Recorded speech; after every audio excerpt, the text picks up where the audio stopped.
It was a quiet morning, like every morning since James passed away. Maya sat at the kitchen table, her coffee growing cold as she stared at that empty chair. The chair where her husband used to sit, where they'd share morning jokes and plan their days. Now it just stood there, a painful reminder of everything she'd lost. She hadn't prayed in weeks, how could she?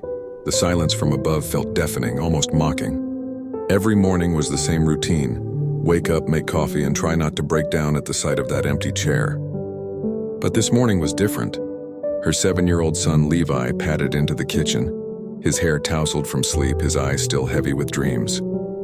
He looked at his mom, then at the empty chair, and asked the question that had been weighing on his little heart.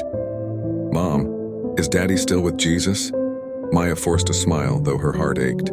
"Yes, baby, he is." Levi tilted his head, studying his mother's face with that innocent wisdom only children seem to possess.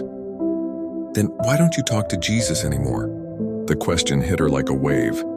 Maya felt tears forming as she whispered, "I don't know how anymore, sweetheart. It feels like when I pray, I'm just talking to an empty chair. What happened next would change everything." Levi walked over to that empty chair, the one that had become such a symbol of loss, and did something completely unexpected. He pulled it out and sat down. "Then I'll sit here," he said softly. "You can talk to Jesus like you're talking to me." Maya's tears finally spilled over.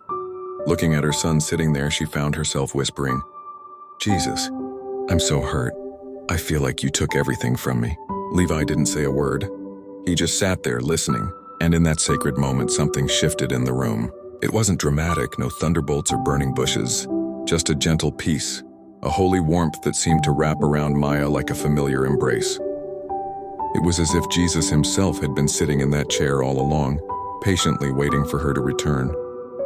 You know, sometimes we all feel like we're just talking to empty chairs, when loss leaves us hollow, when prayers seem to bounce off the ceiling, when God feels a million miles away. But maybe, just maybe, he's closer than we think, sitting with us in our pain, waiting for us to recognize his presence in the silence. Have you ever felt that way? Like God was silent when you needed him most? Like prayer was just words disappearing into thin air?